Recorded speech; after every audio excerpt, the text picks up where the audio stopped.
the last couple of weeks, and things needs to be shift, which means change, if you will.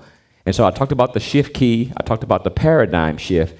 And today it is time to shift gears. It's time to shift gears. And shifting gears means time to go up to another level. And that's what we're going to talk about today. I want you to look at your neighbor and say, neighbor. All right, some of y'all, y'all don't like who y'all sitting next to. I'll be happy to let you move if you want to move seats. All right, I want you to look at your neighbor and say, neighbor, it's time to shift gears. Yeah, it's time to go up now. It's time. Some of them have been stuck in neutral, stuck in park. Now it's time to shift gears. And let me show you what I'm talking about. Let's go to Luke 22, if you will. Let's go to Luke 22, 31 through 34. Let's go there real quickly. And the Lord said, Simon, Simon, indeed Satan had asked for you, that he may sift you as wheat. But I have prayed for you, that your faith should not fail. And when you have returned to me, strengthen your brethren. But he said to him, Lord, I am ready to go with you, both to prison and to death.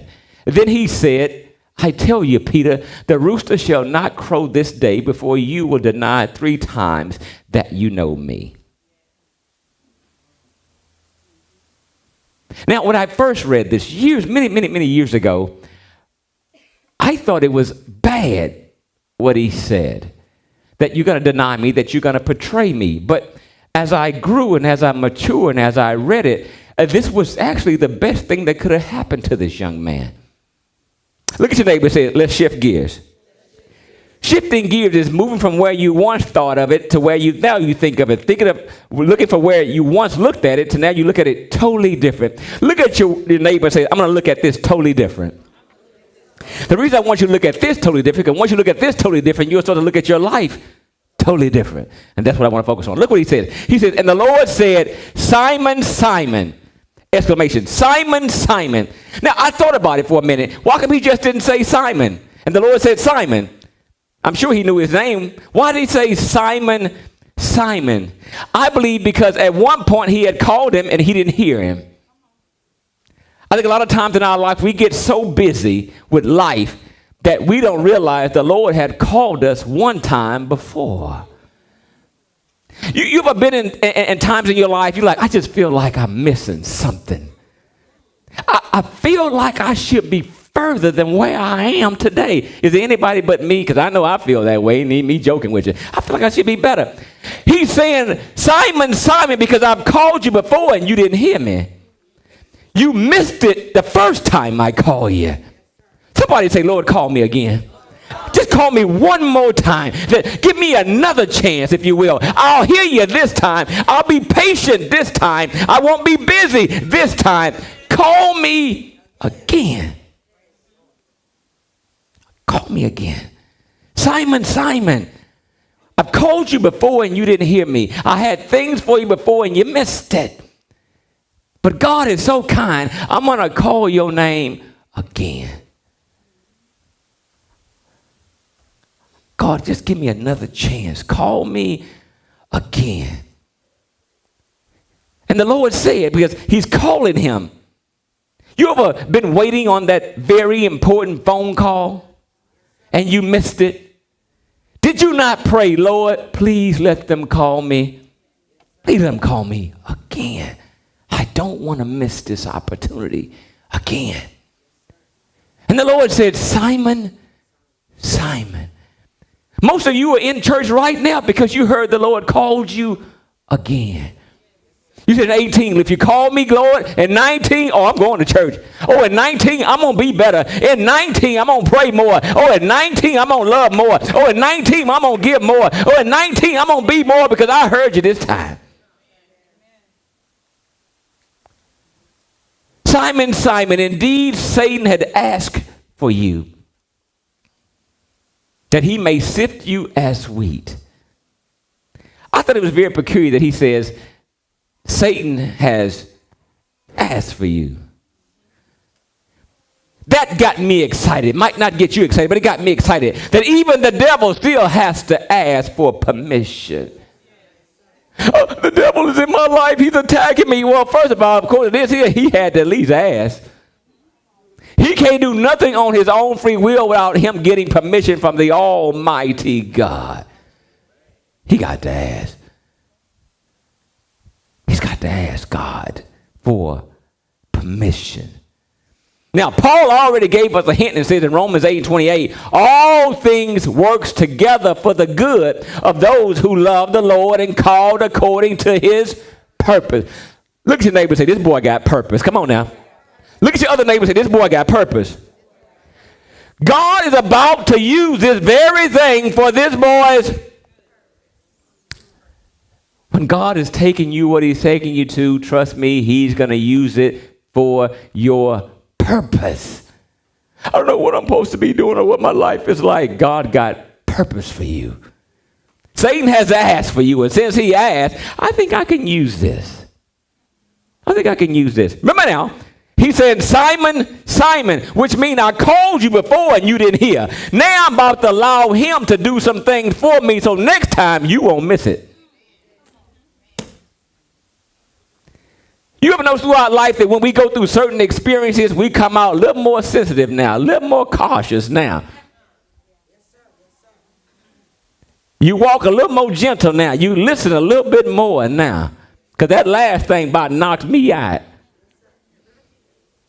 Satan has asked that he may sift you as wheat. Now, for those who know about sifting wheat from the chaff, it's separating. Satan has asked that whatever you go through, that it may separate you from your destiny. It may separate you from your purpose. He said, but I'm not going to allow that to happen. He's asked that it may separate. Whatever God got for you, it's for you. Even the devil in hell can't separate that. Now, whatever you're going through, it might take you a little longer to get there, depending on how hard your head is and bad your hearing is. Faith coming by hearing and hearing by. That's what's going on here. Hearing wasn't all that good. As we all are at times. He said the devil decides to separate you. Here's why. Because we think a lot of times that once we've messed up, that our destiny is now canceled. That's just not true, saints. Nothing can separate you from the love of God. Nothing can separate you what God has already predestined for you in your life. No matter how bad Israel had messed up in the wilderness, the promised land was still theirs. Nothing can separate you from what God has for you. Nothing. Sometimes you think you're disobedient. Sometimes you think you're mistakes. And I'm here to tell you that we're about to show what this boy here had nothing but mistakes. And it still didn't mess up what God had for him. Because what God got for you is for you. Look at your neighbor and say, it's for you. I know you're thinking, I've messed up now. I've done so much bad now. I've gotten much older now. I can't go back now. No, you can't go back, but you can learn a lot from where you just come from. I don't know about you, but I've come from and come through a lot. And I'm taking all that with me. He said the devil tried to sift you, watch this, as wheat. But I have prayed for you that your faith should not fail. I pray for you that your faith should not fail. Watch this. He said, what you're about to go through, I'm not going to cancel that. I'm going to allow you to go through that. But I want you to go through that, and I'm praying that your faith don't fail you. Because faith is what's going to take you through this. If it fail you, you're going to get stuck in this. Faith is the only thing that's going to bring you out of this. But watch this. But I need you to go through this. I need you to go through this. While I was studying this lesson, there's a couple of words that came to my mind. I want you to write these 4 words down. Very simple. You'll always remember them. 1, God needs you to experiment some things. For some reason in our lives, when we go through things, we learn quicker and better for some reason. 1, he needs you to experiment. 2, he needs you to get the experience. 3, he needs you to explore, which means to discover. Because once you have the experience, you'll discover some things about you that you know about you. Or you get more confirmation and clarification of what you already knew. You know now that can't nobody change your mind now. So once you experiment, once you experience, once you explore, which means discover new things, then you'll evolve. Then you'll evolve. Another word for evolve, you'll expand. You'll become bigger and better of what God has already called you to be. Experiment, experience, explore, expand.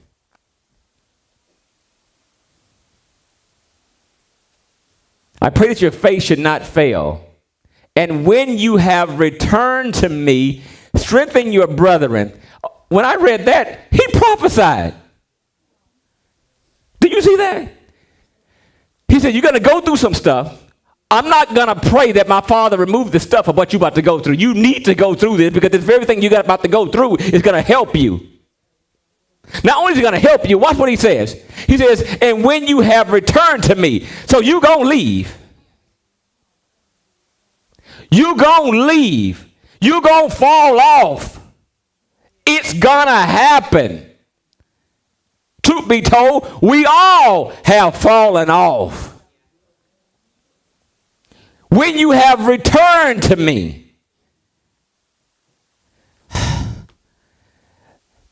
There are decisions in lives that we've all made that cause us to wander off.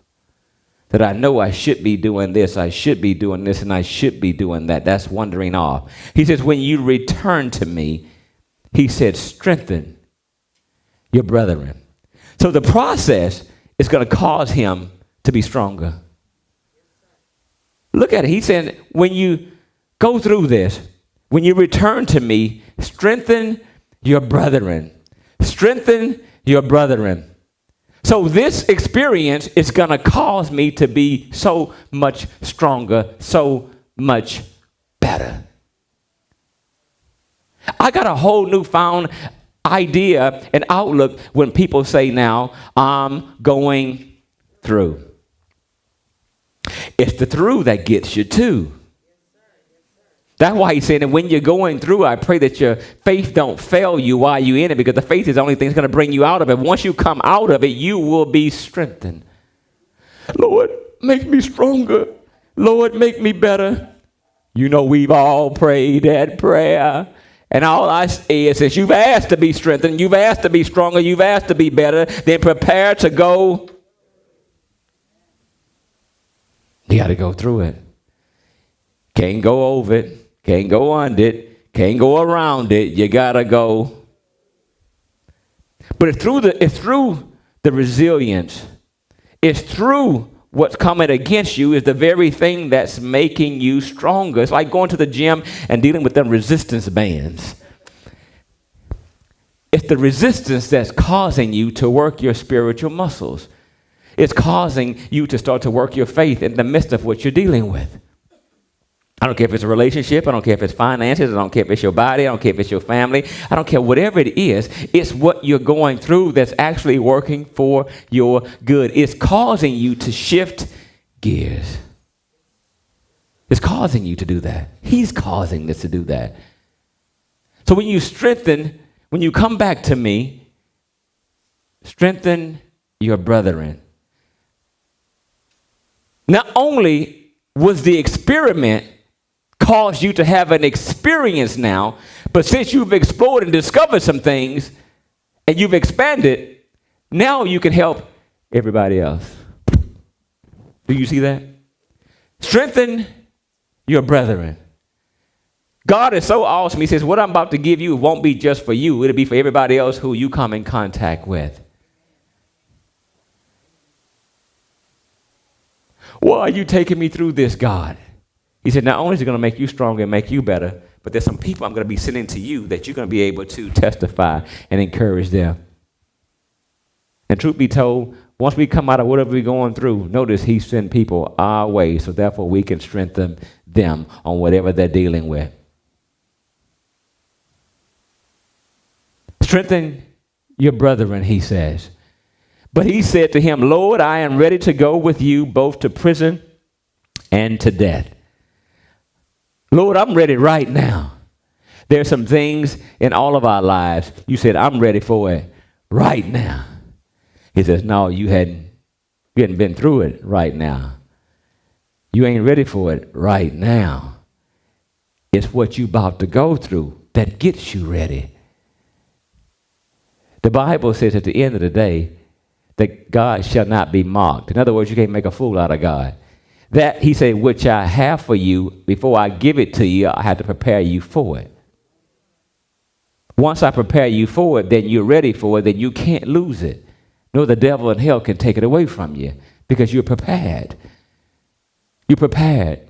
I thought about being prepared that when David able to go ahead and go up against Goliath, and King Saul called him into the tent. And King Saul asked him a very legit question. King Saul says, what makes you think you can whoop this giant?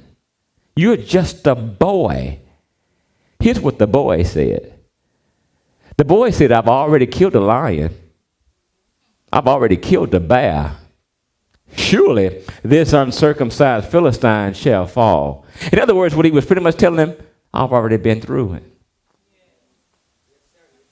What I've been through has prepared me for this opportunity right now. God is getting you ready for your opportunity, but he's preparing you for it right now. Right now. Your right now is getting you ready for later. The reason it could be greater later because you're right now, you are toughening up now. He won't put on you no more than you can bear. But what he's putting on you that is so heavy, it'll be light once you get to it. He said, what? Come unto me, all you are heavy laden, and I'll give you rest. I'll give you rest. For my yoke is easy and my burden is light. It feels heavy now.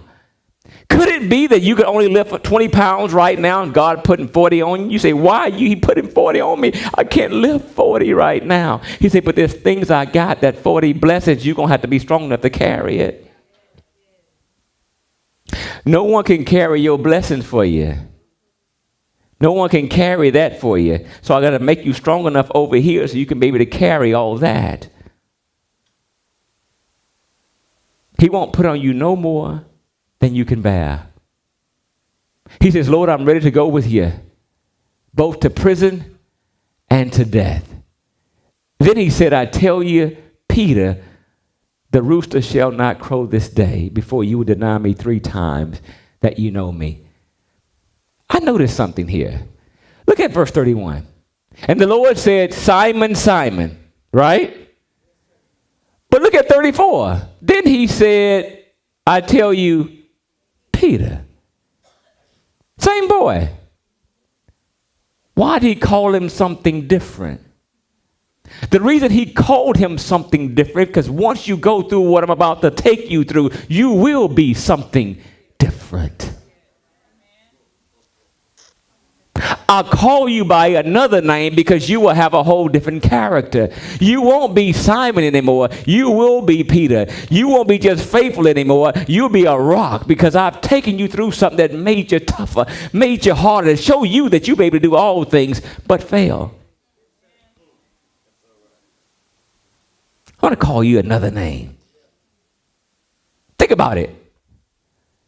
Think about it. Your name is Cynthia. What if I call you Champ every day? What's going on, Champ? Being real, right? What at the end of the day, let's say your name is Tommy and I'm calling you. What's going on? There's some people we love to be around.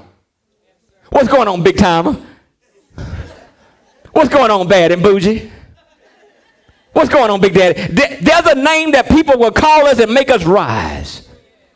Isn't it amazing that he's telling you about to go through something, but I'm about to give you a name that as long as I call you that, you'll go through whatever you need to go through.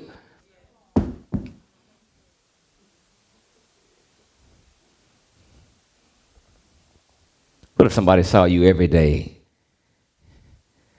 and just call you Big Daddy? I'm being funny. The men know what I'm talking about. It works.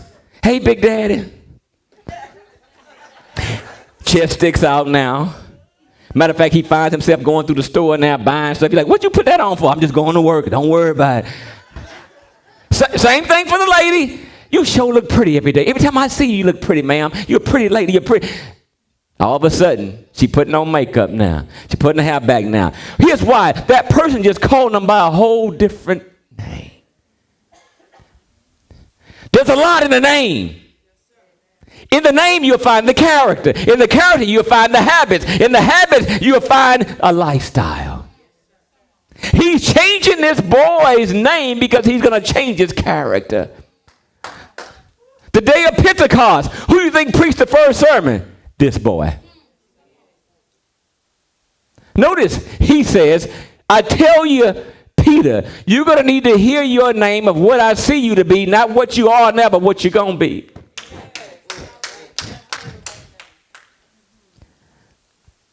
I'm not going to call you by what you see yourself now. I'm going to call you what I see you later. Remember, he says, when you what? Return to me, because that's how I see you. I see you how you going to be, not how you are today. Be very careful how you let people call you what you are today. I need people prophetically be able to see the greater in me tomorrow. Notice he says, the rooster shall not crow this day before you will deny me 3 times that you know me. So you're going to fail through this process, not just 1 time, not just 2 times, but 3 times. But I still call you Big Daddy. I still call you bad and bougie. I still call you conqueror. I still call you greater. I still call you man of the year, woman of the year, because I see that what you're about to go through is going to make you better. Better. It's amazing that God does not disqualify us because we messed up. He said, you're going to leave me because you think you messed up. But I need you to realize that what you just went through and that what you came out of actually made you a whole lot better. Better. God sees you as better. We see ourselves at our worst. It was the mistakes that caused him to leave. He says, you're going to return to me. But when you return to me, you're going to be a whole lot better. You're going to be able to share with your brothers and sisters of how good I really am. How I had plans for you that will prosper you and not harm you at all. I'm going to give you a name. Notice throughout the rest of Acts and on, no one never called him Simon ever again. We all know him as... When God takes you through, he takes you to a whole nother life. No one for the rest of the Bible never called that man Simon, because what he went through changed his character. Once it changed his character, it changed his name. People who know you by your old life still call you by your old name. People who know you with your new character call you a whole different name. You ever talked about 2 people and one knew them in the past and one knew them now? And they say, are we talking about the same person? Yes, stay on Elm Street, right? Next to the corner store, right? Yeah. You find it hard to believe because then they knew them as Simon. You're struggling because you know him as Peter.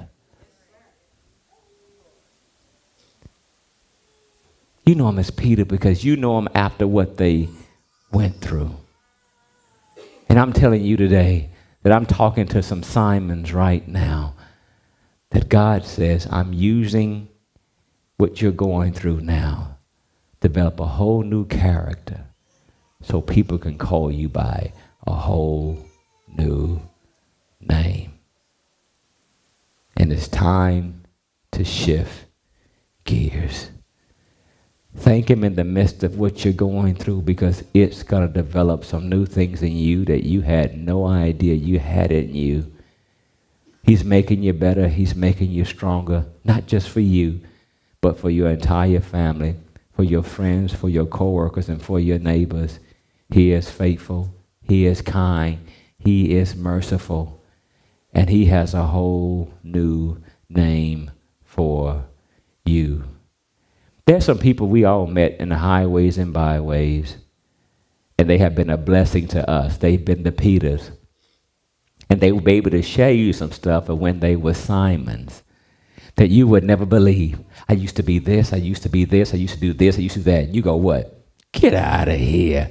They say, I ain't lying to you, child.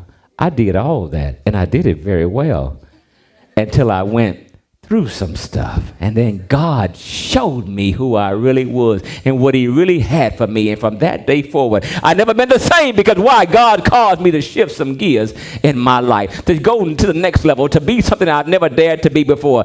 God is able.